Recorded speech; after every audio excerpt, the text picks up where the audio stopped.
நீங்கள் பார்த்துக் கொண்டிருப்பது உங்கள் விஜய்.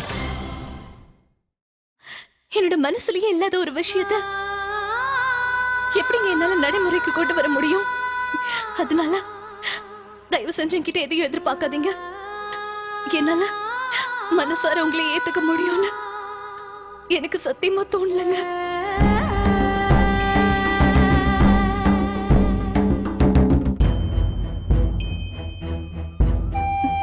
இங்க பாருங்க, இங்க என்ன முடிவு எடுக்க நினைச்சாலும் அந்த முடிவை நீங்க எடுக்கலாம். நான் எதுவுமே பேச போறதில்ல. நீங்க என்ன முடிவு எடுத்தாலும் சரி, அதை நிச்சயமா ஏத்துக்கிறதுக்கு நான் தயாரா இருக்கேங்க. ஆனா நீங்க ஒரு பொய்யான நம்பிக்கையோட வாழறதுல எனக்கு இஷ்டம் இல்ல. என்னங்க, என்னோட நிலைமையை நீங்க புரிஞ்சுக்கல. நீங்க ரொம்ப நல்ல மனுஷங்க. இனி வரைக்கும் எனக்காக நீங்க நிறைய உதவிகள் செஞ்சிருக்கீங்க. அதனால எனக்கு இப்ப ரொம்ப பயமா இருக்கு சூர்யா. எங்க ஒருவேளை என்னால உங்களுக்கு வேதனை ஏற்படுமோ ரொம்ப பயமா இருக்கு. என்னால உங்க வாழ்க்கை அழிய கூடாது. என்னால உங்களுக்கு ஒரு பிரச்சனை என்னால தாங்கவே முடியாது. உங்களுக்கு சந்தோஷமா வாழறதுக்கு உரிமை இருக்கு. உங்க வாழ்க்கையில எல்லா சந்தோஷங்களும் உங்களுக்கும் கிடைக்கணும். ஆனா என்னால உங்களுக்கு உங்க வாழ்க்கையில எந்த சந்தோஷத்தையும் கொடுக்க முடியாது. இது பாருங்க, இது எல்லாமே உங்களோட உரிமைங்க, உங்களோட அதிகாரம். ஆனா என்னால உங்களுக்கு இதெல்லாம் தரவே முடியாது. எல்லாமே தெரிஞ்சிருந்தோம் உங்களுக்கு என்னால எதுவும் செய்ய முடியாது. என்னால முடியாதுங்க. நான் ஒரு நல்ல மருமகளா இருக்கணும்னு, ஒரு நல்ல அண்ணியா இருக்கணும்னு முழு முயற்சியும் எடுத்தேன். ஆனா ஒரு நல்ல மனைவியா இருக்கணும்னு சொல்லி நான் இது வரைக்கும் முயற்சி பண்ணலன்னு தோணுது. உங்களுக்கும் எனக்கும் கல்யாணம் முடிஞ்சதுக்கு அப்புறம் நான் இந்த வீட்டுக்கு வந்தாங்க. அந்த நிமிஷத்துல இருந்து நீங்க எனக்கு துணையா இருந்தீங்க. அதனால என்ன இந்த வீட்டுல இருக்க சொல்லவோ, இங்கிருந்து வெளியே போக சொல்லவோ உங்களுக்கு முழு உரிமை இருக்குங்க. நீங்க எப்ப என்ன இந்த வீட்டை விட்டு போ சந்தியான்னு சொல்றீங்களோ, மறு பேச்சு பேசாம நான் போயிடுவேன்.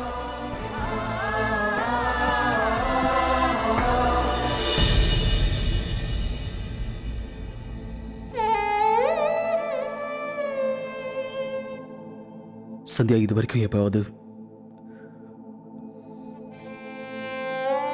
நீங்க ஒரு நல்ல மனைவியை நடந்துக்கலன்ற மாதிரி நான் என்னைக்காவது உங்ககிட்ட சொல்லிருக்கேனா? இல்லை என் முகத்தில் அப்படி ஒரு உணர்வை என்னைக்காவது பாத்தீங்களா? உங்க மேல நான் கோவமா இருக்கேன்னு நீங்க என்னைக்காவது நினைச்சிருக்கீங்களா? இது வரைக்கும் உங்களை நான் எதுவுமே கேட்டது கிடையாது. ஏன்னா இது வரைக்கும் உங்க விஷயத்துல நான் எதுவுமே எதிர்பார்க்கல. அப்புறம் இப்ப கூட நீங்க ஒரு வார்த்தை சொன்னீங்க, நான் உங்களுக்கு நிறைய உதவி செஞ்சிருக்கேன்னு. உங்க மேல இருக்க மரியாதை நடந்தா நான் அதெல்லாம் செஞ்சுட்டு இருந்தேன், எப்பவும் செய்வேன்.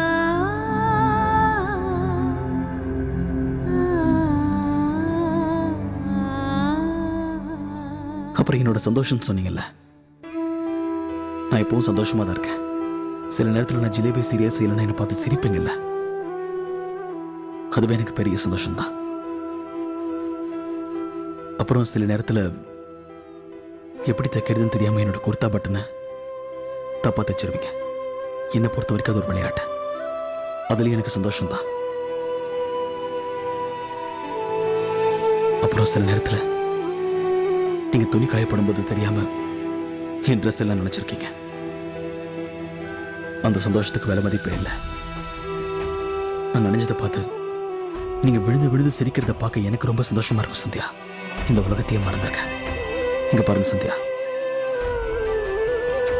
இதை விட உங்ககிட்ட எனக்கு எந்த எதிர்பார்ப்பும் இல்லை. அதனால தயவு செஞ்சு தேவையில்லாத விஷயத்தை பத்தி நீங்க யோசிக்கவே வேண்டாம். உங்களுக்கு என் மேல நிறைய மரியாதை இருக்கு. என்னை கஷ்டப்படுத்தக்கூடாதுன்னு கவனமா இருக்கீங்க. என்னை பொறுத்த வரைக்கும் இதுவே எனக்கு பெரிய விஷயம். இந்த மாதிரி சின்ன சின்ன சந்தோஷம்னா என்னைக்குமே உண்மையா இருக்கணும்னு நினைக்கிற ரெண்டு பேருக்கு நடுவில் தான் இருக்கும். அதுவும் இல்லாம நான் ஏதாவது ஒரு விஷயத்துல மனசு உடைஞ்சு போயிருந்தா என் மேல உரிமை இருக்குன்ற உணர்வு இருக்கிறதுனால தான் என்னை சிரிக்க வைக்க முயற்சி பண்ணுவீங்க. எனக்கு கிடைச்ச பெரிய சந்தோஷம் நினைக்கிறது இதெல்லாம் தான் சந்தியா. மனசார ஒருத்தரை ஏத்துக்கிறதுனா அது இதுதான். புருஷன் பொண்டாட்டி போறவள இதுதான் ரொம்ப முக்கியம்.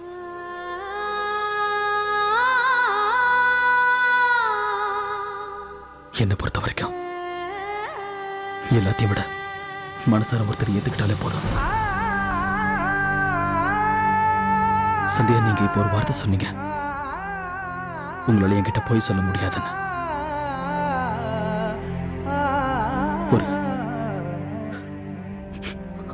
ஒரு புருஷனுக்கு இதை விட பெரிய பாக்கியம் வேற எதுவுமே இருக்காதுன்னு நினைக்கிறேன்.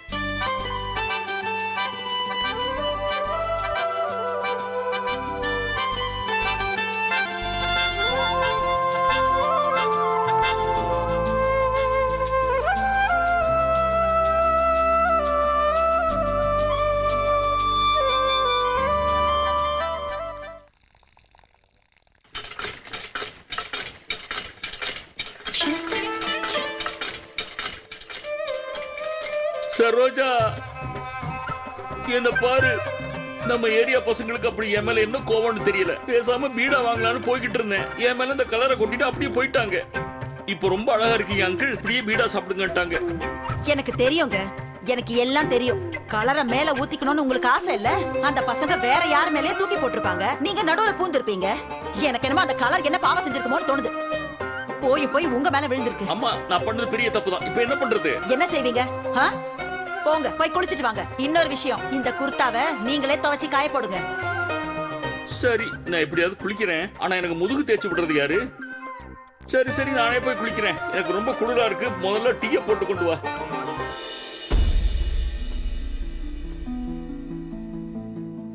போன தடவை 150 ரூபாய் கொடுத்து காலிஃபிளவர் வாங்கிட்டு வந்தா, இந்த முறை தன்னோட புத்திசாலித்தனத்தால என்ன வாங்கிட்டு வரான்னு பாக்கலாம்.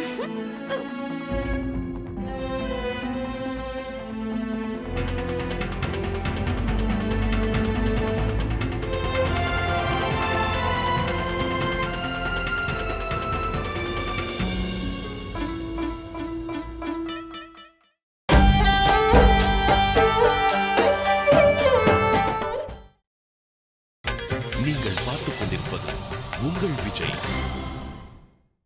போன தடவை 150 ரூபாய் கொடுத்து காலிஃபிளவர் வாங்கிட்டு வந்தா, இந்த முறை தன்னோட புத்திசாலித்தனத்தால என்ன வாங்கிட்டு வரான்னு பாக்கலாம்.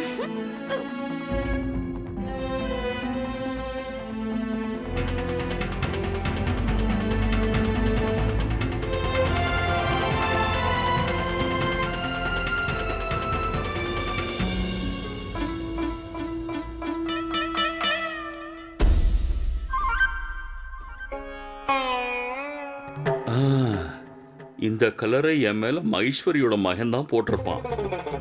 அந்த பையன் என்ன வேணும்னு பழி வாங்குறான். அவனை பத்தி விக்ரம் கிட்ட சொல்றேன், அவனே கவனிச்சுக்குவான். சந்தியா, எங்க? அது நான் காய்கறி வாங்கலான்னு போறேங்க.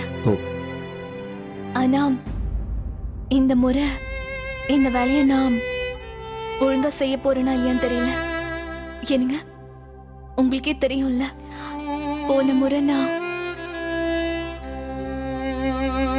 சந்தியா, எப்பவும் நல்ல மனசோட ஒரு வேலையை செய்யணும்னு நினைச்சா அது கண்டிப்பா நல்லபடியா தான் முடியும்.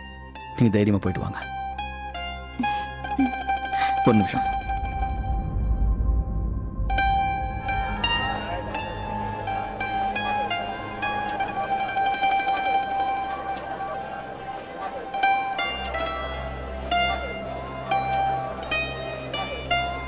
இந்தாங்க, இந்த ஸ்வீட்டு சாப்பிடுங்க. இதே மாதிரி இனிப்பா காய்கறி கடைக்காரர்கிட்ட பேரம் பேசணும். எல்லா காய்கறியும் பாதி விலைக்கே கொடுத்தாலும் கொடுத்துருவான். சாப்பிடுங்க.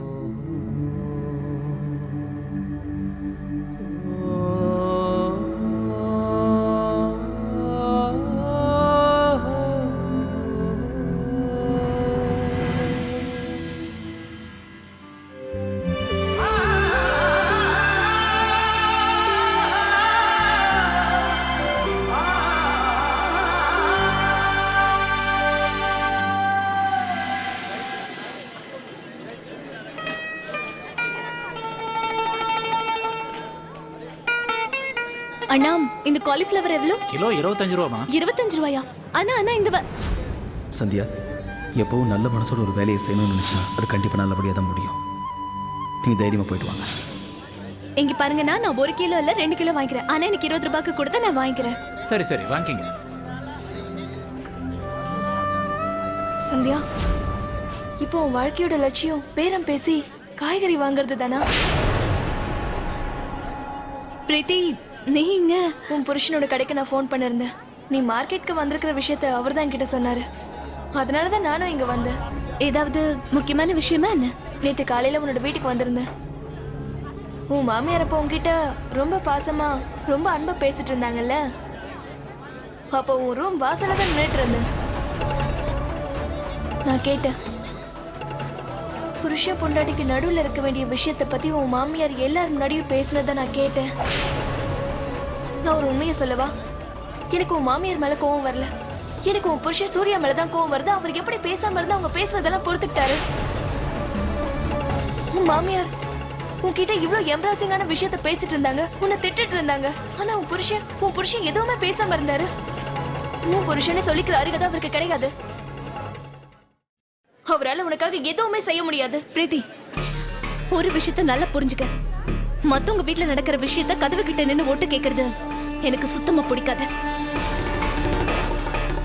அப்புறம் எதுவுமே தெரியாம என்ன நடந்ததுன்னு கூட புரிஞ்சுக்காம என் புருஷன் சூர்யாவை பத்தி முன்னால எப்படி தப்பா பேச முடியுது பிரீத்தி?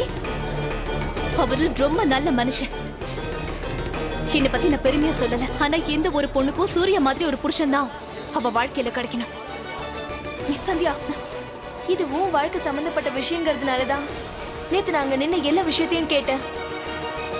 நேத்து உன் மாமியார் உன்கிட்ட அப்படி நடந்துக்கிட்டது ரொம்ப தப்பு சந்தியா. என்னால அந்த பேச்செல்லாம் கேட்டுட்டு இருக்க முடியல. அதனாலதான் பாதியில நான் அங்கிருந்து போயிட்டேன். பை தி வே, உன் புருஷ சூர்யாவை இவ்வளவு பாராட்டுறியே, அவரால எப்படி இந்த விஷயத்தெல்லாம் பொறுத்துட்டு இருக்க முடியுது? இல்ல பிரீத்தி, நீ சொல்ற மாதிரி ஒரு பேசாம இல்ல. நேத்து அவங்க முன்னாடி என் மானத்தை அவர் தான் காப்பாத்தினாரு. இங்க பாரு சந்தியா, என்கிட்ட இல்ல, நீ உன்கிட்ட போய் சொல்ற.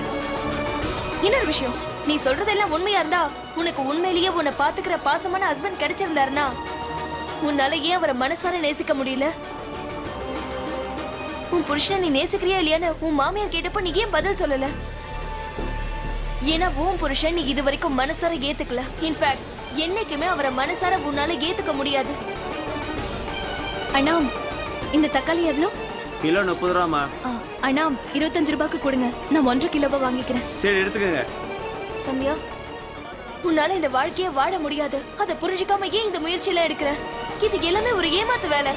இந்த இந்த வாழ்க்கை உனக்கானது கிடையாது. நீ ஐபிஎஸ் ஆகணும்னு நினைச்சல, உன்னோட கனவை நீ உனக்குள்ளேயே வச்சிட்டு இருக்க. ஆனா ஒண்ணு மட்டும் ஞாபகம் வச்சுக்க சந்தியா, இந்த கனவையும் லட்சியத்தையும் நீ எந்த அளவுக்கு மறைக்கிறியோ அது அந்த அளவுக்கு ஸ்ட்ராங் ஆகும் சந்தியா. அதுவும் இல்லாம இது உன்னையே கஷ்டப்படுத்தும். ஏன்னா இது உன்னோட கனவு மட்டும் கிடையாது, உன்னோட அம்மா அப்பாவோட கனவும் தான். அப்புறம் உன்னோட இந்த கல்யாணம், உன்னோட புருஷன் உன்னோட லட்சியத்தை அடைய விடாம தடுக்கிறாங்க. உன்னோட உள் மனசுக்கு இந்த விஷயம் நல்லா தெரியும். உன்னோட லட்சியம் ஒரு ஐபிஎஸ் ஆகிறது தான். சூர்யா உன்னோட லட்சியம் கிடையாது. ஒருவேளை நான் சொல்றது உண்மை இல்லைனா, பிரின்சிபல் சார் நீ ஐபிஎஸ் ஆகிறத பத்தி உன் வீட்டுக்கு வந்து பேசினப்போ உன் கண்ணில் அந்த வேதனை இருந்ததே அது எதுக்கு? சந்தியா, அதே வேதனைய நீ பரிசு வாங்கும் போது நான் பார்த்தேன். அது உன்னோட லட்சியம், நீ மறக்காத. அண்ணா, தக்காளி எதிலே போட்டுருங்க. அதுவும் இல்லாம உன்னோட புருஷன் மேல கொஞ்சம் கூட உனக்கு பாசமே கிடையாது. அப்படி இருக்கும்போது எதுக்காக இதெல்லாம் செய்யற? சூர்யாவோட உனக்கு நடந்த கல்யாணம் என்ன பொறுத்த வரைக்கும் ஒரு ஆக்சிடென்ட். இது உண்மைதானே? சொல்லு சந்தியா, உண்மைதானே?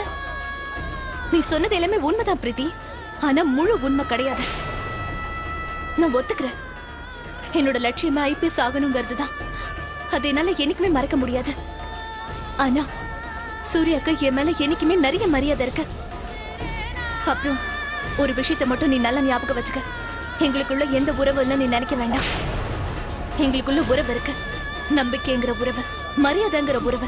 அவர் தன்னோட கடமையை நல்லா நிறைவேற்றுறாரு, என்ன நல்லா கவனிச்சுக்கிறாரு. அப்புறம் எல்லா விஷயத்திலுமே அவர் நல்லபடியா நடந்துக்கிறாரு. எந்த உறவா இருந்தாலும் ஒரு பக்கம் இருக்க கூடாது. அவர் மேல எந்த பாசமும் இல்லாதப்பவே நீ இப்படி விட்டு கொடுக்காம பேசுறேன்னா அவர் உனக்காக நிறைய செஞ்சிருக்காருன்னு ஒத்துக்கிற. ஆனா இந்த நம்பிக்கைக்கு பதிலா, இந்த மரியாதைக்கு பதிலா அவருக்கு என்ன தரப்போற?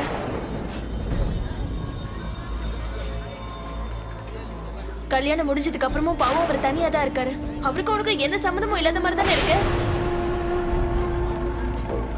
அவரோட வருங்காலத்தை பத்தி யோசிக்க மாட்டியா? அவரோட உணர்வுகளுக்கு எந்த மதிப்பும் இல்லையா? அவரோட ஃபீலிங்ஸ் உனக்கு முக்கியம் இல்லையா? போலாமா? மத்த காய்கறி வாங்கிக்கலாமா?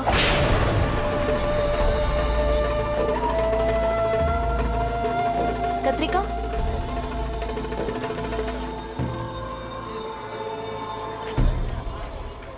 பேரம் பேச போறது இல்லையா? அண்ணா கத்திரிக்காய் எவ்வளோ? கிலோ 25. 1 கிலோ கொடுங்க.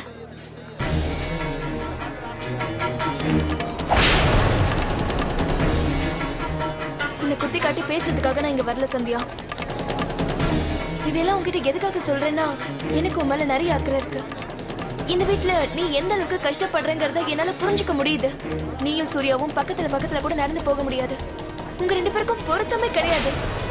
அவரால் என்னைக்குமே உன்ன மாதிரி மாற முடியாது. உன்ன மாதிரி யோசிக்கவும் முடியாது. உன் லட்சியத்தையும் புரிஞ்சுக்க மாட்டாரு. எப்படி நீங்க 2 பேரும் ஒன்னா சேர்ந்து இருக்க போறீங்க? கடைசியா என்ன நடக்கும்?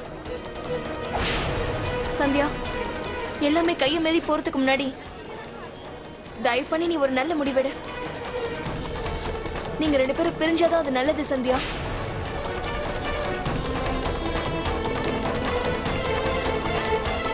அதனால அந்த குடும்பத்தை விட்டு பிரிஞ்சு வந்துரு. எவ்வளவு சீக்கிரம் உன்னால முடியுமோ அவ்வளவு சீக்கிரம் சூர்யாவுக்கு நீ டைவர்ஸ் கொடுத்துரு.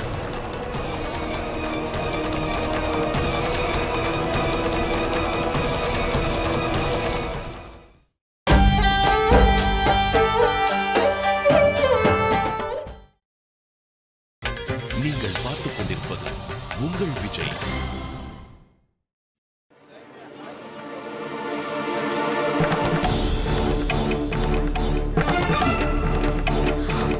சந்தியா, சந்தியா, சந்தியா என்ன ஆச்சு?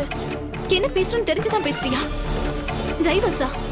எந்த தப்பும் பண்ணாத ஒருத்தரை கஷ்டப்படுத்தி அவர் விட்டு பிரிஞ்சு வர சொல்றியா? அவர் எப்பவுமே எனக்கு துணையா தான் இருந்திருக்காரு. எந்த பிரச்சனை வந்தாலும் அவர் தான் என்னை காப்பாத்துறாரு. அப்படிப்பட்டவர் நான் பிரிஞ்சு வரணுமா? நான் சொல்ல வரத நீ புரிஞ்சுக்கல சந்தியா. உன்னோட இந்த ஆட்டிடியூடால உன்னோட வாழ்க்கை மட்டும் இல்ல, சூர்யாவோட வாழ்க்கையும் அழிஞ்சிட்டு இருக்குன்றத புரிஞ்சுக்கோ. இந்த உறவால நீயும் சந்தோஷமா இல்ல, அவரும் சந்தோஷமா இல்ல. அப்படி இருக்கும்போது புருஷன் பொண்டாட்டியா நீங்க 2 பேரும் ஏன் கஷ்டப்படணும்? நீ சொல்றது உண்மைதான். உன்கிட்ட ஒரு விஷயம் சொல்லவா? இன்னைக்கு நாங்க 2 பேரும் இந்த நிலைமையில இருக்கோம்னா அதுக்கான முக்கிய காரணமே நான் மட்டும்தான். சூர்யா பாவம் யாரையுமே ஏமாத்தல.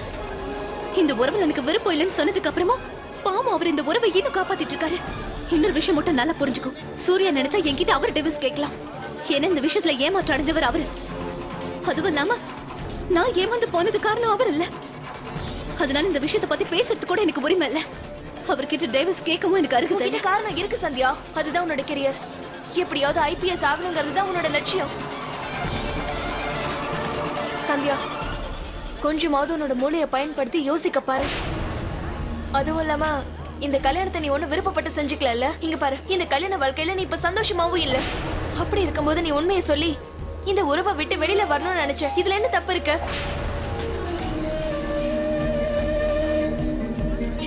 சந்தியா, நான் உண்மையை ஒத்துக்கிறேன்.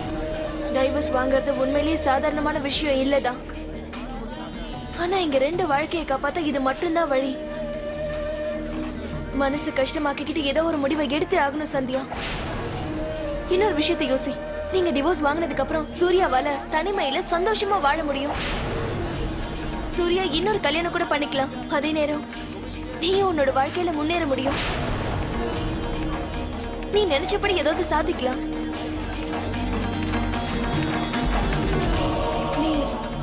நீ என்ன செய்யணுங்கிறத நீதான் முடிவெடுக்கணும் சந்தியா. இதை எப்படி செய்யணுங்கிறத பத்தி நீயே யோசிச்சுக்க. இதை செய்யணுமா வேணாமான்னு நீதான் முடிவெடுக்கணும். நான் சொன்ன விஷயத்தை பத்தி பொறுமையா யோசிச்சு உன் பதில் என்னன்னு சொல்லு. நான் வரேன் சந்தியா.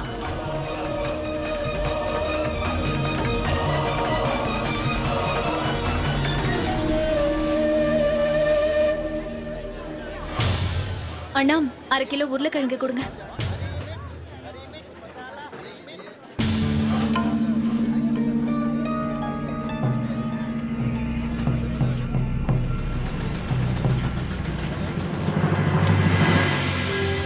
சந்தியா வாங்கிட்டீங்களா? சத்யா சந்தியா உங்களுதான்.